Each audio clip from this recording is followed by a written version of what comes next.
Hey guys, నేను మీ భద్రాని మరొకసారి కొత్త అప్డేట్తో మీ ముందుకైతే వచ్చాను. సో ముందుగా మన వాలంటీర్స్కి అలాగే మన సబ్స్క్రైబర్స్కి థ్యాంక్స్ అని చెప్పాలి. ఎందుకంటే అన్న ఈరోజు ఈ అప్డేట్ వచ్చింది, మీరు వీడియో చేయండి అని నాకు యూట్యూబ్లో కామెంట్స్, ఇకపోతే వాట్సాప్లో అంటే గుర్తు చేసి మరీ చెప్తున్నారు. సో ఇలా మీరు చెప్పడం వల్ల నేను ఇంకా మోటివేషన్గా మరిన్ని వీడియోస్ మీకు అందియాలని కోరుకుంటూ ఈరోజు వీడియోలో వచ్చేసి ఆరోగ్యశ్రీ కార్డుకి సంబంధించి మనకు అప్డేట్ అయితే వచ్చింది. సో రీసెంట్గా మనకి ఆరోగ్యశ్రీ కార్డ్స్ అయితే వచ్చాయండి. సో వచ్చాయి, కానీ వీటిలో మనకి ఫోటో అయితే చాలామందికి మిస్ అవ్వడం జరిగింది. సో ఎలా అంటే లైక్ ఇప్పుడు మనకు సంబంధించి ఇప్పుడు ఆరోగ్యశ్రీ కార్డులో ఒక 5 మెంబర్స్ ఉన్నారు. 5 మెంబర్స్లో ఇలా కుటుంబ పెద్దకు సంబంధించి ఫోటో అనేది మిస్ అవుతుంది. ఇలా మిస్ అయినప్పుడు మనం ఈ ఫోటో అనేది ఏ విధంగా యాడ్ చేసుకోవాలి, మళ్ళీ మనం సచివాలయంకి వెళ్ళి డిఏ లాగిన్లో అంటే డిజిటల్ అసిస్టెంట్గా లాగిన్లో మనం ఒక ఫామ్ అనేది ఫిల్ చేసుకొని అప్లై చేసుకొని ఆధార్ నెంబర్లు అనేది ఇచ్చి గ్రూప్ ఫోటో అనేది మనమైతే అప్లై చేసుకోవాలి. కానీ ఇప్పుడు వచ్చిన అప్డేట్ ప్రకారం ఏంటంటే ఇలా ఫోటో అనేది మిస్ అయిన వాళ్ళు బాధపడకూడదనే ఉద్దేశంతో డైరెక్ట్గా మనకి వాలంటరీ యాప్లోనే ఈ ఆప్షన్ తీసుకొని రావడం జరిగింది. ఈ ఆప్షన్ ద్వారా మనము క్లియర్గా అక్కడ మనకి లబ్ధిదారుని యొక్క బయోమెట్రిక్ ద్వారా లేదా ఓటీపీ ద్వారా అనేది మనం అథెంటికేషన్ చేసి కంప్లీట్ చేస్తే ఆటోమేటిక్గా ఫోటో అనేది జనరేట్ అవుతుంది. సో అది ఎలా చేయాలి ఏంటనేది ఈరోజు వీడియోలో మీకు ఎక్స్ప్లెయిన్ అయితే చేస్తాను. ఐ థింక్ మనం వాలంటీర్లకు సంబంధించి ఏ ఒక్క అప్డేట్ వచ్చినా అందరికంటే ముందుగా మన ఛానల్లోనే రావడం జరుగుతుంది. దయచేసి వీడియో నచ్చితే లైక్ చేయండి, అలాగే మనం వాలంటీర్లకి ఈ యొక్క వీడియోని షేర్ చేస్తారని కోరుకుంటూ, ఇంకా సబ్స్క్రైబ్ చేసుకోకపోతే వెంటనే సబ్స్క్రైబ్ అయితే చేసుకోండి. ముందుగా మనం గ్రామ వాలంటీర్ యాప్ అనేది ఓపెన్ చేస్తే కొత్త యాప్ అనేది వచ్చింది గాయస్. నేను మీకు డిస్క్రిప్షన్లో లింక్ అయితే ఇస్తాను. ఇంకా కొత్త వర్షన్ మీరు అప్డేట్ చేసుకోకపోతే ఒకసారి అప్డేట్ చేసుకోండి. సో యాప్ అనేది ఓపెన్ చేస్తానే మనకి ఈ విధంగా రావడం జరుగుతుంది. ఇక్కడ మనకి ఆరోగ్యశ్రీ అనే ఒక ఆప్షన్ అయితే ఉంటుంది. సింపుల్గా ఆరోగ్యశ్రీ మీద క్లిక్ చేయండి. క్లిక్ చేస్తానే ఇక్కడ మనకి అక్నాలెడ్జ్మెంటు, ఇకపోతే ఈకేవైసీ ఫోటో మిస్సింగ్ బెనిఫిషరీస్ అని 2 ఆప్షన్స్ అయితే ఉంటాయి. ఈకేవైసీ అంటే ఏం లేదు, రీసెంట్గా కొత్త కార్డ్స్ అయితే వచ్చాయి. ఆ కార్డ్స్ అన్ని మనం వాలంటీర్లకు ఇచ్చారు సచివాలయం నుంచి. ఆ కార్డ్స్ అనేది మనం లబ్ధిదారునికి ఇచ్చి బయోమెట్రిక్ తీసుకుంటే ఈకేవైసీ అనేది అయిపోతుంది. ఇక 2 ఆప్షన్ వచ్చేసి eKYC for photo missing beneficiary మీద క్లిక్ చేస్తానే సో మనకి యాప్ అనేది యాడ్ అయిపోయింది. మళ్ళీ ఒకసారి ఓపెన్ చేద్దాం. సో ఎందుకంటే క్యాష్ సర్వే వచ్చినప్పటి నుంచి మనకి యాప్ అనేది ఆటోమేటిక్గా రీఫ్రెష్ అంటే ఆటోమేటిక్గా రీలాగిన్ అవుతుంది. సో ఇప్పుడు నేను మీకు లాగిన్ చేసి చూపిస్తున్నాను మళ్ళీ. సో నా సిఎఫ్ఎంఎస్ ఐడి అయితే ఎంటర్ చేస్తున్నాను. సో ఎంటర్ చేస్తానే మనం బయోమెట్రిక్ మీద క్లిక్ చేద్దాం. క్లిక్ చేస్తానే లాగిన్ అయితే అయిపోయింది.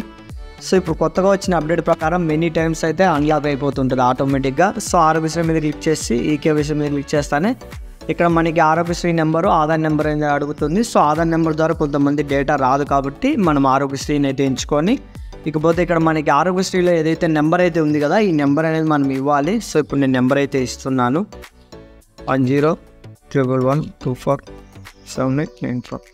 సో నెంబర్ అనేది ఇచ్చి గెట్ డీటెయిల్స్ మీద క్లిక్ చేస్తాను. ఇక్కడ please try again some time అంటే ప్రస్తుతానికి సర్వర్ ఇష్యూ ఉంది, అంటే జస్ట్ ఇప్పుడే యాప్ అనేది అప్డేట్ అయింది కాబట్టి మనకి సర్వర్ ఇష్యూ ఉంది. కాకపోతే మన వాలంటీర్స్ సబ్స్క్రైబర్స్ మెసేజ్ చేస్తున్నారన్న అప్డేట్ వచ్చింది, ఇంకా వీడియో చేయలేదు చేయండి. సో దానికోసం మీకు ఎక్స్ప్లెయిన్ చేయడం కోసం నేను ఇప్పుడు యాప్ అనేది ఓపెన్ చేశాను. ప్రజెంట్ అయితే ఇష్యూ ఉంది కాబట్టి నేను మీకు చూడండి యూజర్ మాన్యువల్లో క్లియర్గా అయితే చూపిస్తాను.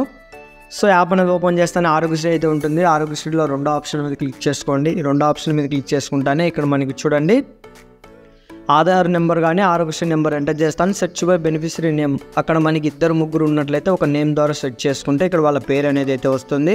ఆ పేరు వచ్చిన తర్వాత కింద చూపబడిన కుటుంబ సభ్యునికి అంటే కుటుంబ పెద్ద ఈకేవైసీకి అందుబాటులో ఉన్నారా, ప్రస్తుతం మనకి అక్కడ ఒక 4-3 పేర్లు అయితే ఉంటారు. వాళ్ళలో కుటుంబ పెద్ద మనం ఎవరినైతే హౌస్ఫుల్లో సెల్ఫ్ అని పెట్టామో ఆ పర్సన్ అందుబాటులో ఉన్నారా.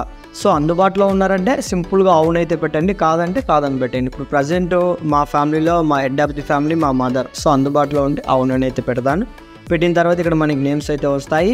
ఇక్కడ ఫోటో కూడా క్యాప్చరింగ్ చేయాల్సిన అవసరం లేదండి, జస్ట్ బయోమెట్రిక్ కానీ ఈకేవైసీ ఐరిస్ ఓటీపీ మొత్తం మనకి 4 ఆప్షన్స్ అయితే ఇచ్చారు. ఒకవేళ లబ్ధిదారులు అందుబాటులో లేకపోతే ఓటీపీతో కూడా కంప్లీట్ అయితే చేయండి.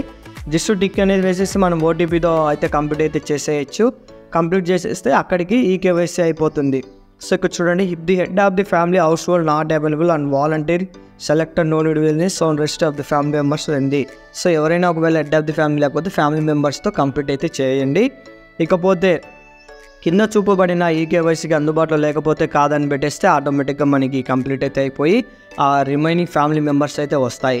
సో క్లారిటీగా వినండి.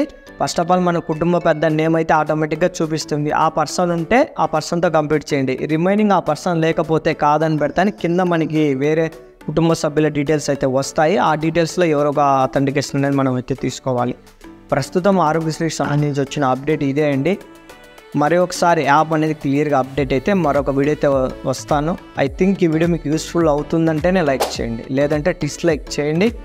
లేదు మన వాలంటీర్స్ కూడా ఈ వీడియో ఉపయోగపడుతుంది, ఎలా చేయాలి ఏంటి అని డౌట్ ఉంటే మన ఫ్రెండ్స్ కూడా షేర్ చేస్తారని కోరుకుంటూ నేను మీ భద్రాని. జై హింద్.